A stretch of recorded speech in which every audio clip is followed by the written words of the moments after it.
Hello, my name is Hannah Brewer, and I will be playing the roles of Coriolanus and Servant Number 2. Hello, I am Bella Laffrey, and I will be playing the roles of Aufidius and Servants 1 and 3. In the original scene, Coriolanus arrives at Aufidius' house to ask if he may join Aufidius' army. In our gender-bent recreation, Coriolanus will be arriving to Aufidius' house party, hosted by her 3 friends.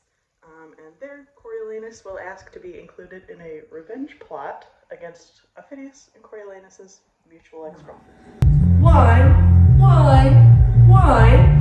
What service is this here? I think our fellows are asleep. My sister calls for Cotus.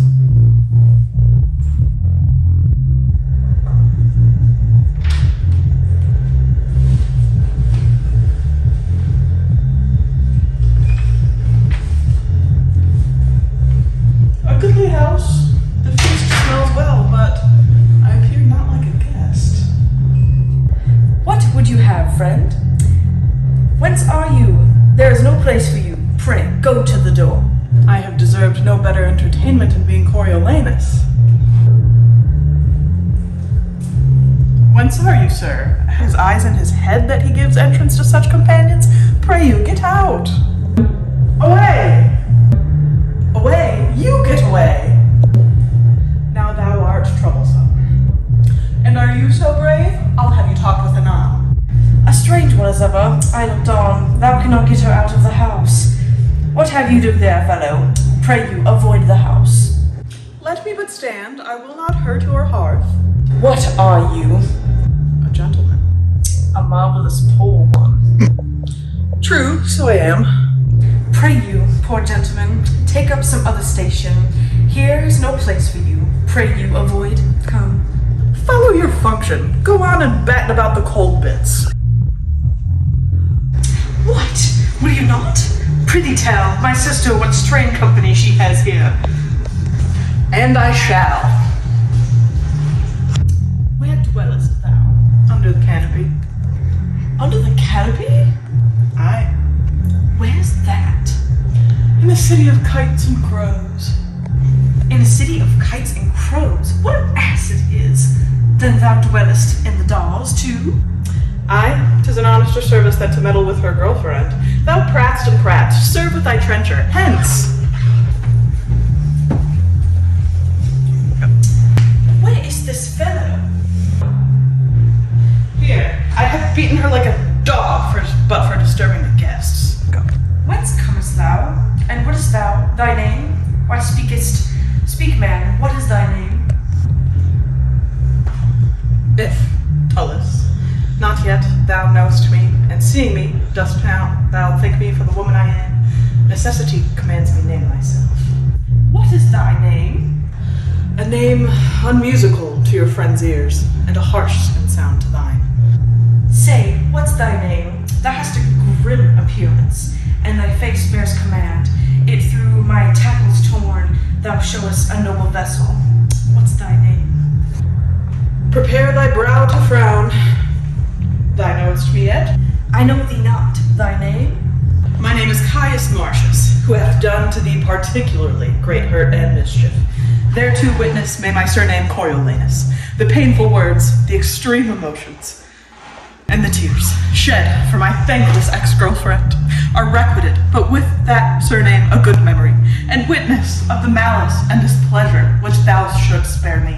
Only that game remains, the cruelty and envy of the woman, permitted by dastard friends who have all forsook me, hath devoured the rest, and suffered by me the voice of liars, to be whooped out of the friend group.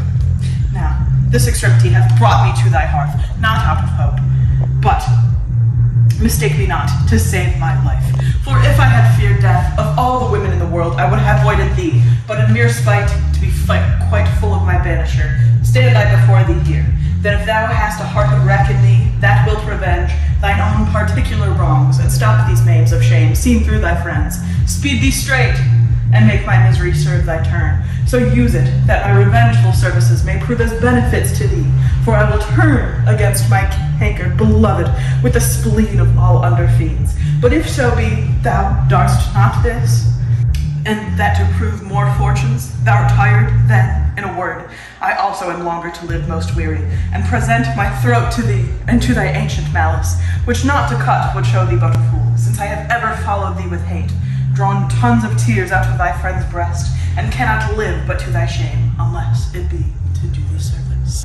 Oh, Marcius, Marcius, each word thou hast spoke hath whetted my heart. A root of ancient envy, if Jupiter should stay yond cloud to speak divine things, say it is true. I not believe them more than all thee, all noble Marcius. Let me wind that mine arms about that body, where against my grained ash 100 times have broke, and scarred the moon with splinters. Here I clip the anvil of my sword, and do contest as hotly as thy nobly, with thy love, as ever in ambitious strength I did contend against thy valor. Know thou first, I loved the maid date I dated, never a woman sighed truer breath, but that I see thee here, thou noble thing, more dances with my rapt heart than when I first my mistress saw. Beside my threshold, why thou Mars, I tell thee, we have a power on foot, and I propose once more to thy target from thy brawn, or lose mine arm for't. Thou hast beat me out of 12 several times, and I have nightly since dreamt of encounters twixt myself and me. We have been drawn together in my sleep, unbuckling helms, fisting each other's throat, and walked half dead with nothing. Worthy Marcius, we had no other quarrel else to her but that thou art hence banished. We would rather muster all from 12 to 70 and pouring wrath into the bowels that ungrateful woman, like bold blood. Oh, bear it. Oh, come, go in, take our friendly sisters by the hands, who now are there, taking their leaves of me, who are pretending against your friends, thou not for the woman herself. You bless me, gods! Therefore, most absolute sir, if thou shalt have the leading of thine own revenges, take the half of my commission and set down. At best, thou art experienced, since thou knowest thy ex-girlfriend's strength and weaknesses, thine own ways, whether to knock against the gates of Rome or rudely visit them in parts remote, to fight her or destroy.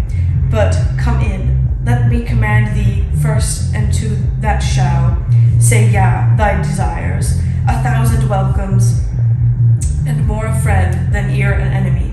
Yet, Marcius, that was much.